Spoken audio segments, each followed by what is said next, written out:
Hello medicos, क्या हाल चाल। बढ़िया एकदम। आज का जो टॉपिक है वो है आपका एक जो क्लिनिकल केस पूछा जाता है प्रॉफ में, जिसका नाम है गाउट। ठीक। तो सबसे पहले गाउट पे आने से पहले हम पहले उसका ये पढ़ते हैं कि प्यूरिन न्यूक्लियोटाइड जो होते हैं उनका डिग्रेडेशन कैसे होता है। ठीक है, मतलब टूटते हैं तो क्या प्रोडक्ट बनते हैं। ठीक। तुमने सिंथेसिस पढ़ लिया प्यूरिन का। ठीक है। और और वो मतलब कैसे कैसे बनाता था, उसको क्या बनाता था, न्यूक्लियोटाइड्स। ठीक है, एडेनोसिन मोनोफॉस्फेट, गुआनोसिन मोनोफॉस्फेट कैसे बनते थे। ठीक, वो तुमने देखा। अब इसका डिग्रेडेशन देखो। इसका डिग्रेडेशन जो होता है ना, वो गाउट से रिलेशन होता है थोड़ा, तो उसको एक बार देखो। सबसे पहले क्या होता है, मेरे पास दो न्यूक्लियोटाइड है। ठीक है, एक एडेनोसिन मोनोफॉस्फेट है और एक इनोसिन मोनोफॉस्फेट है। ठीक। ये एडेनोसिन मोनोफॉस्फेट आपका इनोसिन मोनोफॉस्फेट में कन्वर्ट हो सकता है। ठीक है, किस एंजाइम के थ्रू, जिसका नाम है एडेनोसिन मोनोफॉस्फेट डीअमाइनेज। डीअमाइनेज है, इसका मतलब अमोनिया निकल जाएगा, तो एक अमोनिया निकल गया। ठीक। तो ये इसमें कन्वर्ट हो सकता है। ठीक है। और देखो, एडेनोसिन मोनोफॉस्फेट आपका किस में कन्वर्ट हो सकता है, एडेनोसिन में। अब एडेनोसिन में कन्वर्ट हुआ है तो सिंपल सी बात है, फॉस्फेट निकला है। तो फॉस्फेट निकला है तो इसका मतलब यहाँ पे कौन सा एंजाइम है, 5 प्राइम न्यूक्लियोटाइडेज। ठीक है, 5 प्राइम न्यूक्लियोटाइडेज। तो यहाँ से क्या है, वाटर की प्रेजेंस में आपका फॉस्फेट निकल गया, तो क्या बच गया, एडेनोसिन। ठीक। अब ये एडेनोसिन क्या है, ये आपका इनोसिन में कन्वर्ट हो सकता है। कौन सा एंजाइम की वजह से, एंजाइम कौन सा है देखो। तो मैं ये रिएक्शन है ना, याद करने की जरूरत ही नहीं पड़ी। कैसे, देखो, जब adenosine monophosphate inosine monophosphate convert हो रहा था, तो मोनोफॉस्फेट मोनोफॉस्फेट तो सेम ही है। किस में कन्वर्जन हो रहा है, एडेनोसिन इनोसिन में। एंजाइम कौन सा, एएमपी डीअमाइनेज, तो अमोनिया निकल गया था।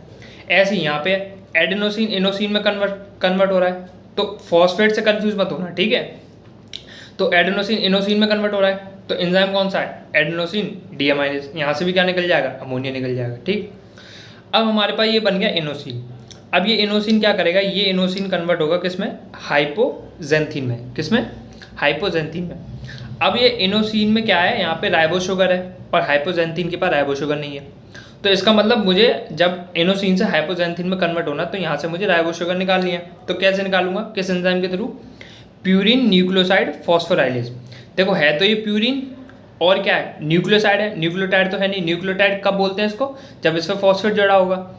अब ये क्या है, न्यूक्लियोसाइड, तो प्यूरिन न्यूक्लियोसाइड फॉस्फोराइलेज एंजाइम आएगा।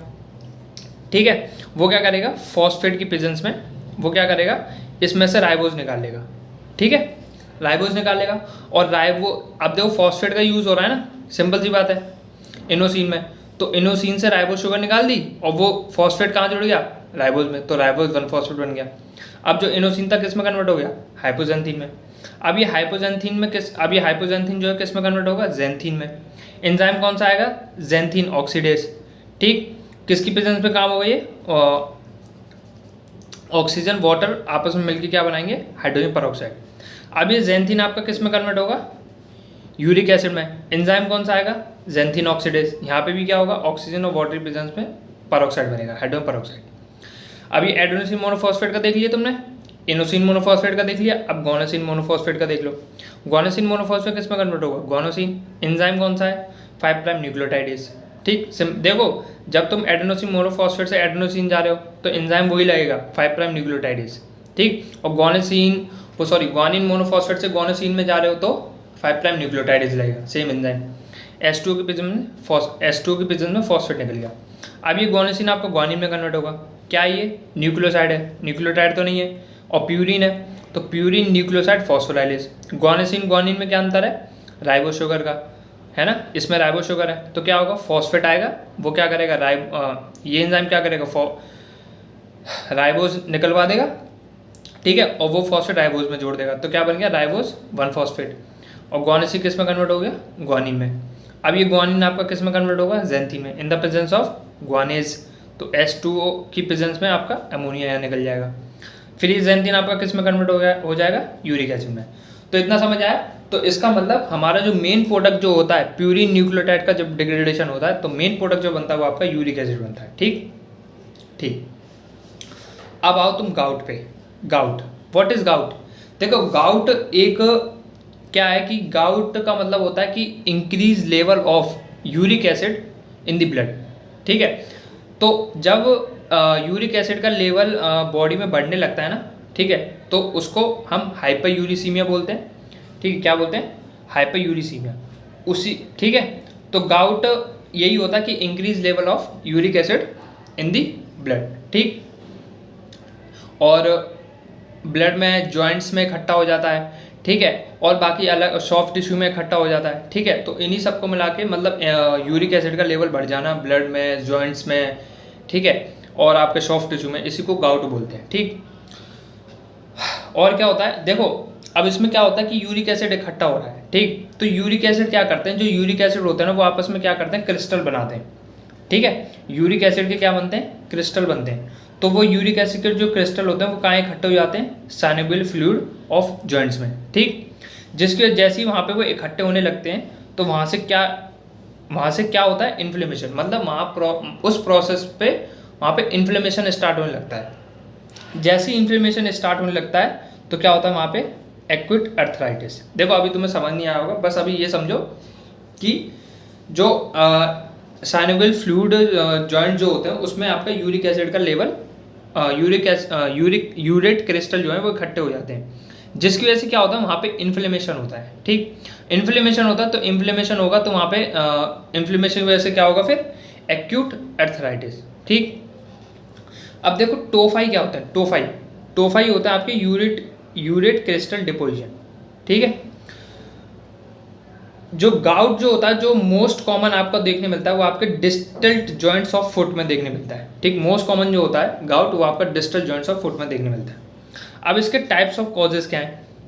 टाइप जो होता है वो आपके दो टाइप के होते हैं, प्राइमरी गाउट और secondary gout.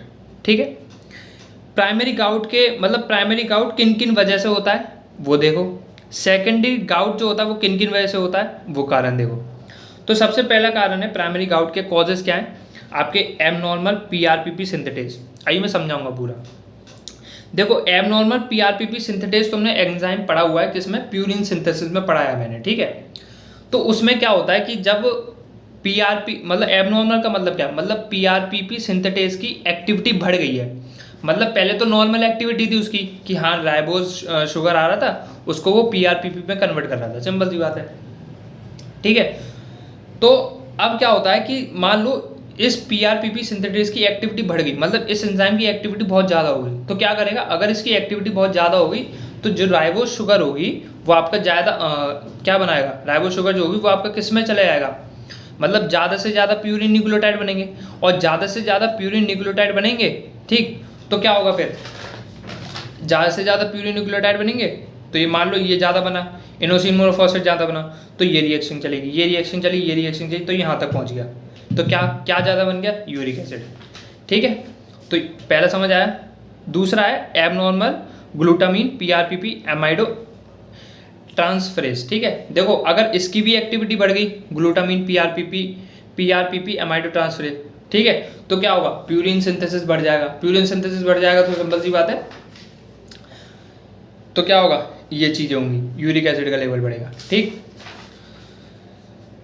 Deficiency of HGPRTH। ठीक है, डिफिशियंसी ऑफ HGPRTH, देखो अभी इसका मैं समझाऊंगा। देखो इसकी डिफिशियंसी होने से मतलब यूरिक एसिड का लेवल कैसे बढ़ता है वो देखो सिंपल सी बात है, एक रिएक्शन होती है कि जो हाइपोजेंथिन होता है ना, ठीक है, वो आपका कन्वर्ट होता है किसमें, इनोसिन मोनोफॉस्फेट में, और जो ग्वानिन होता है वो आपका कन्वर्ट होता है गोनेसिन मोनोफॉस्फेट में। ठीक है, तो ये रिएक्शन होती है, तो इन दोनों रिएक्शन को एक एंजाइम करता है जिसका नाम होता है HGPRTH।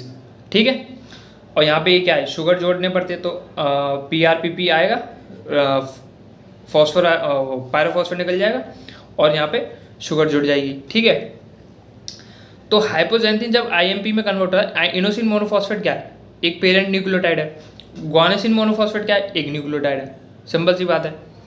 तो अब क्या हुआ, अब देखो अब इस एंजाइम की डिफिशियंसी हो गई है ना, अब इन दोनों एंजाइम की डिफिशियंसी हो गई तो जो हाइपोजेंथिन ग्वानिन है वो आपके IMP और GMP नहीं बना पाएंगे, है ना, जिसकी वजह से इनका लेवल घट जाएगा।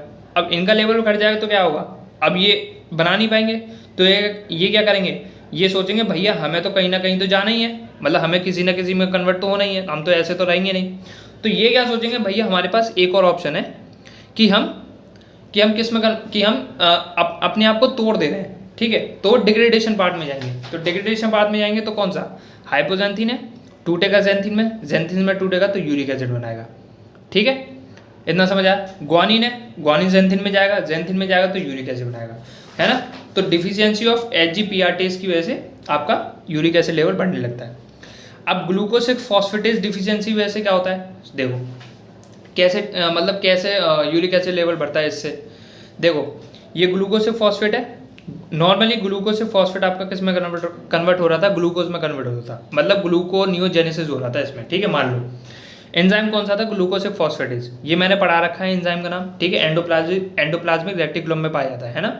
तो ग्लूकोज 6 फॉस्फेटेज आपका ग्लूकोज में कन्वर्ट होता है ग्लूकोनियोजेनेसिस प्रोसेस में, ठीक। अब मान लो इस एंजाइम की डिफिशियंसी हो गई ग्लूकोज 6 फॉस्फेटेज की, इस एंजाइम की अगर डिफिशियंसी हो गई ग्लूकोज 6 फॉस्फेटेज की, तो ग्लूकोज 6 फॉस्फेट क्या करेगा भैया, वो खाली तो रहेगा नहीं, वो सोचेगा मुझे किसी ना किसी में तो जाना है रिएक्शन में। तो ग्लूकोज 6 फॉस्फेट क्या करेगा, वो HMP में चला जाएगा, है ना, वो क्या करेगा HMP पाथवे में चला जाएगा। ग्लूकोज के पास बहुत सारे ऑप्शन होते हैं, तो किस में चला गया, HMP पाथवे में। जैसे वो HMP पाथवे क्यों चलता है, इसलिए चलता है कि ताकि तुम राइबो शुगर बना सको और NADP पॉजिटिव जो भी होते हैं बनाते उससे, ठीक। तो उससे क्या हुआ, अब ग्लूकोज से फॉस्फेट ग्लूकोज में कन्वर्ट नहीं हो पा रहा था, तो ग्लूकोज HMP में गया, HMP में क्या हुआ, उसने राइबो शुगर का प्रोडक्शन किया। अब राइबो शुगर बन गई, अब उन राइबो शुगर का क्या हुआ, अब बॉडी कहेगी राइबो शुगर बन रही है ज़्यादा, तो सिंपल सी बात है न्यूक्लियोटाइड बनाओ, तो उससे क्या होगा, प्यूरिन की सिंथेसिस होगी। अगर ज़्यादा प्यूरिन सिंथेसिस हुई, ठीक है, सिंपल सी बात है ना, और प्यूरिन सिंथेसिस ज़्यादा होती रही तो क्या होगा, अब जितना बॉडी प्यूरिन को यूज़ करेगी वो तो उतना कर पाएगी, तो वो यूज़ कर लेगी, बाकी बचा हुआ क्या होगा, टूटेगा। तो टूटेगा तो क्या होगा, अगर ठीक है, तो प्यूरिन क्या होगा, टूटेगा तो क्या बनाएगा, यूरिक एसिड बनाएगा, ठीक है। तो इतना समझ आया, ये समझ आया ग्लूकोज 6 फॉस्फेटेज की डिफिशियंसी से गाउट होता है, मतलब प्राइमरी गाउट, तो ये समझ आया तुम्हें, ठीक। अब देखो सेकेंडरी गाउट के क्या क्या कॉजेज हैं। देखो सेकेंडरी गाउट के दो कॉजेज होते हैं, एक होता है या तो यूरिक एसिड का फॉर्मेशन बढ़ रहा हो, ठीक है, जिसकी वजह से सेकेंडरी गाउट होता है, या यूरिक एसिड का एक्सक्रीशन कम हो रहा हो बॉडी से, ठीक है, एक्सक्रीशन ही कम हो रहा हो बॉडी से, तो सेकेंडरी गाउट होता है। तो ऐसे कौन सी कंडीशन है जिसमें यूरिक एसिड का फॉर्मेशन बढ़ जाता है, आपका ल्यूकेमिया, पॉलीसाइथेमिया, ठीक, टिश्यू का ब्रेकडाउन ज़्यादा हो रहा है, या कोई इंसान स्टारवेशन में है, ठीक, तो इसमें यूरिक एसिड का प्रोडक्शन ज़्यादा होता है। अब decrease excretion of uric acid, कौन से ऐसे फैक्टर हैं जो इसको प्रमोट करते हैं, आपका रेनल फेलियर, ठीक है, एक्सक्रीशन तो जो यूरिक एसिड एक्सक्रीट होता है किसके थ्रू होगा, किडनी के थ्रू। अगर किडनी ही फेलियर है तो यूरिक एसिड एक्सक्रीट नहीं होगा, जिसकी वजह से इकट्ठा होता रहेगा बॉडी में। लैक्टिक एसिडोसिस, देखो इसका मैं बहुत अच्छा कॉन्सेप्ट बताऊंगा तो मैं लैक्टिक एसिडोसिस का, अभी समझना। लैक्टिक एसिडोसिस फैक्टर हो गया एक, कीटो एसिडोसिस हो गया, तो ये 3 फैक्टर जो होते हैं वो यूरिक एसिड के एक्सक्रीशन को कम करवाते हैं, जिसकी वजह से यूरिक एसिड बॉडी में रह जाता है, ठीक है। इतना समझ आया, आगे बढ़ो, बहुत बढ़िया। तो ये रिएक्शन ध्यान रखना बहुत इंपॉर्टेंट है, ठीक है। अब देखो, पहले तुम सिम्टम देखो, फिर मैं तुम्हें लैक्टिक एसिडोसिस का समझाता हूँ।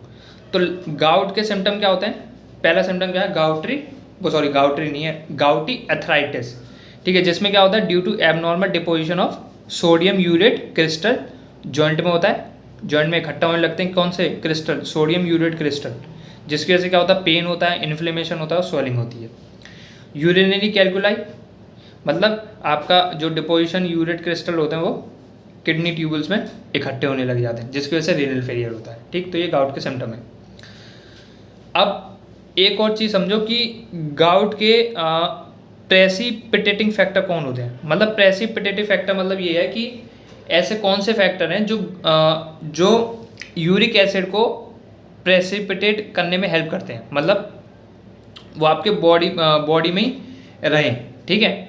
वो कौन कौन से फैक्टर होते हैं, तो सबसे पहला जो फैक्टर होता है वो होता है आपका हाई प्यूरिन डाइट। अगर कोई इंसान हाई प्यूरिन डाइट लेता है तो सिंपल सी बात है उसमें प्यूरिन बहुत ज़्यादा होगा, प्यूरिन ज़्यादा होगा तो प्यूरिन ज़्यादा टूटेगा फिर, और ठीक है, समझ में आ रहा है, ज़्यादा टूटेगा तो सिंपल है यूरिक एसिड ज़्यादा बनेगा। दूसरा है एल्कोहल, ये बहुत इंपॉर्टेंट है। तो एल्कोहल एक प्रेसिपिटेटिव फैक्टर होता है, ठीक है, गाउट का, ठीक है। तो गाउट के कौन कौन से प्रेसिपिटेटिंग फैक्टर होते हैं? एक हाई प्यूरिन डाइट, एल्कोहल। देखो एल्कोहल कैसे होता है, देखो समझो, बहुत अच्छा कॉन्सेप्ट है। देखो ये इथेनॉल है, इथेनॉल जो होता है वो एसिटल्डिहाइड में कन्वर्ट हुआ, ठीक, ऑक्सीडेशन हुआ, सिंपल सी बात। एल्कोहल डिहाइड्रोजनेज आएगा, एल्कोहल डिहाइड्रोजनेज, यहाँ पे कौन आएगा? NADP पॉजिटिव, किस में कन्वर्ट होगा? NADH plus H positive. अब ये एसिटल्डिहाइड आपका किस में कन्वर्ट होगा? एसिटिक एसिड में। Enzyme aldehyde dehydrogenase in the presence of NADP positive, NADH plus H positive. अब देखो एल्कोहल कोई इंसान ज़्यादा पी रहा है तो सिंपल सी बात है, एल्कोहल ज़्यादा है तो ये ज़्यादा बनेंगे, NADH ज़्यादा बने। अब ये NADH ज़्यादा बने तो बॉडी क्या करेगी? इनका यूज़ करेगी। कहाँ करेगी? सुनो, ये पायरुवेट है, ये पायरुवेट आया किससे? ग्लूकोज से, है ना, ग्लाइकोलाइसिस प्रोसेस से आया ना, ठीक। अब ग्लूकोज आपका पायरुवेट बनाता है। अब ये पायरुवेट क्या करेगा? ये लैक्टेट में कन्वर्ट होगा, ठीक है। देखो NADH तो बहुत सारा है मेरे पास, ठीक है, मेरे पास NADH बहुत ज़्यादा है। देखो ये पायरुवेट जो है वो लिंक रिएक्शन में क्यों नहीं गया? क्योंकि मेरी बॉडी को पता है कि मेरे पास NADH बहुत ज़्यादा है, ठीक है, तो मैं इसको लिंक रिएक्शन में नहीं भेजूंगा और ना ही मैं इसको क्रैब साइकिल में भेजूंगा पायरुवेट को, ठीक। क्योंकि लिंक रिएक्शन क्रैब साइकिल का मेन फंक्शन क्या होता है? NADH बनाना और FADH2 बनाना, सिंपल सी बात है। वही आपके इलेक्ट्रॉन ट्रांसपोर्ट चेन में जाते हैं, सिंपल, बहुत बढ़िया। अब मेरे पास तो पहले से ही ज़्यादा है NADH, तो मैं इसको तो भेजूंगा नहीं क्रैब साइकिल और लिंक रिएक्शन में, तो बॉडी क्या करेगी? इस पायरुवेट को किस में कन्वर्ट कर देगी? लैक्टेट में, है ना। तो अब ज़्यादा NADH है ना, तो ज़्यादा NADH है, इसका मतलब क्या है? जो ज़्यादा पायरुवेट होंगे वो ज़्यादा लैक्टेट में कन्वर्ट होंगे, ज़्यादा लैक्टेट में कन्वर्ट होंगे तो बॉडी में लैक्टिक एसिड इकट्ठा होगा, ठीक है, और इन द प्रेजेंस ऑफ, मतलब कौन सा एंजाइम इसको कन्वर्ट करेगा? लैक्टिक डिहाइड्रोजनेज, ठीक। तो लैक्टिक एसिड इकट्ठा होगा, जब लैक्टिक एसिड इकट्ठा होगा तो उससे क्या होगा? एसिडोसिस होगी, एसिडोसिस होगी, इसका मतलब क्या है? एसिड है प्रेजेंट बॉडी में, एसिड प्रेजेंट है, इसका मतलब pH कम हो गया, pH कम हो गया तो क्या होगा? ये क्या करेगा? यूरेट, ठीक है, ये प्रेसिपिटेशन करेगा किसका? यूरेट क्रिस्टल का, ठीक है, जिसकी वजह से, ठीक, इतना समझ आया। तो एल्कोहल कैसे गाउट का कैसे प्रेसिपिटेटिंग फैक्टर होता है वो समझ आया, ठीक। अब देखो सुनो, लैक्टिक एसिड करता क्या है? जो लैक्टिक एसिड होता है ना, देखो यूरिक एसिड आराम से नॉर्मली एक्सक्रीट हो रहा होता है बॉडी से किडनी के थ्रू, तो जब लैक्टिक एसिड बढ़ जाता है ना, तो लैक्टिक एसिड और यूरिक एसिड के बीच में है ना कॉम्पिटिशन होता है कि भैया मैं निकलूंगा किडनी से पहले, मैं निकलूंगा किडनी से पहले, ठीक है। तो उसमें क्या होता है? फॉर ट्यूबुलर सीक्रेशन, तो उसमें क्या होता है? लैक्टिक एसिड जीत जाता है, ठीक है। तो क्योंकि इसमें लैक्टिक एसिड ज़्यादा है तो लैक्टिक एसिड कॉम्पीट करता है यूरिक एसिड से, तो लैक्टिक एसिड जीत जाता है, जिसकी वजह से लैक्टिक एसिड निकल जाता है, यूरिक एसिड रह जाता, सॉरी, जिसकी वजह से यूरिक एसिड रह जाता है, और यूरिक एसिड रह जाता है तो वो आपका इकट्ठा होने लगता है, ठीक है, जॉइंट्स में, ठीक है। तो ये समझ आया तुम्हें, ठीक है, आई होप तुम्हें समझ आया होगा, ठीक है। सो ये प्रेसिपिटेटिव फैक्टर है, ध्यान रखना। अब लेबोरेटरी इन्वेस्टिगेशन में क्या करोगे? मतलब डायग्नोसिस कैसे करोगे? ब्लड टेस्ट कर सकते हो, एक्सरे और पोलराइज लाइट माइक्रोस्कोप भी यूज़ कर सकते हो, जिसमें आपके जो यूरेट क्रिस्टल्स होते हैं ना, मोनोसोडियम यूरेट क्रिस्टल्स, वो आपके निडल शेप के दिखते हैं। कैसे होते हैं? निडल शेप के, ठीक। तो हम इस पोलराइज लाइट माइक्रोस्कोपी का यूज़ करते हैं। अब गाउट का मैनेजमेंट, मतलब कैसे इसको प्रिवेंट करेंगे? आप कोल्चिचाइन दे सकते हो, कोल्चिचाइन एक ड्रग है, ठीक है। ये क्या करती है? जो माइक्रोट्यूबुल्स होते हैं, सेल के अंदर माइक्रोट्यूबुल्स होते हैं, ठीक है, वो क्या करती है? इनके फॉर्मेशन को रोक देती है, ठीक है, जिसकी वजह से क्या होता है? जो न्यूट्रोफिल्स का मूवमेंट होता है ना, जहाँ पे यूरेट क्रिस्टल इकट्ठे हुए हैं, ठीक है, तो वहाँ न्यूट्रोफिल पहुँच नहीं पाते। देखो कैसे, मैं समझा रहा हूँ, देखो ध्यान समझना। देखो ये यूरेट क्रिस्टल्स हैं, ठीक है, ये इकट्ठे हो गए। अब ये क्या कर रहे हैं? ये इन्फ्लेमेशन करेंगे, ठीक है। देखो इन्फ्लेमेशन करेंगे, ठीक है। तो इन्फ्लेमेशन को रोकने के लिए, देखो इन्फ्लेमेशन कौन करवा रहा है? सेल्स करवानी है, न्यूट्रोफिल। इन्फ्लेमेशन के टाइम पे कौन सी सेल आती है? न्यूट्रोफिल्स आती हैं, ठीक है। तो न्यूट्रोफिल जो होती है ना, वो ब्लड वेसल से बाहर निकल के डायपेडेसिस के थ्रू वो वहाँ पर आती हैं जहाँ पे एरिया अफेक्ट हुआ है, ठीक है। तो क्या होता है? तो न्यूट्रोफिल्स को है ना मूवमेंट करनी होती है ब्लड के अंदर, ब्लड वेसल के अंदर।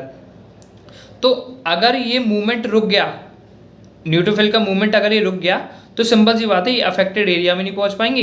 अफेक्टेड एरिया में नहीं पहुंच पाएंगे, इसका मतलब इन्फ्लेमेशन डिक्रीज हो जाएगा। ठीक है, ठीक। तो कोल्चिचाइन क्या करता है, कोल्चिचाइन जो होता है ना, वो न्यूट्रोफिल्स के जो माइक्रोट्यूबुल्स होते हैं उनका फॉर्मेशन कम कर देता है, जिसकी वजह से क्या होता है, मूवमेंट जो होता है न्यूट्रोफिल का वो बहुत कम हो जाता है, जिसकी वजह से वो ब्लड वेसल से बाहर नहीं निकल पाते। ठीक, जिसकी वजह से इन्फ्लेमेशन कम हो जाता है। ठीक, प्रोबेनिसेट दे सकते हो। ठीक है, मतलब ये क्या करता है, यूरिक एसिड का एस्कीशन बढ़ा देता है। ठीक, एक होती है पैग्लोटिकेज, क्या नाम है, पैग्लोटिकेज। ये क्या करता है, ब्रेक डाउन बढ़ा देता है किसका, यूरिक एसिड का। सबसे मोस्ट इंपॉर्टेंट जो ड्रग है उसका नाम है एलोपिरिनोल। देखो ये काम कैसे करता है, देखो हाइपोजेंथिन जो होता है वो जेंथिन में कन्वर्ट होता है और जेंथिन यूरिक एसिड में, in the presence of xanthine oxidase. ठीक है, नॉर्मल।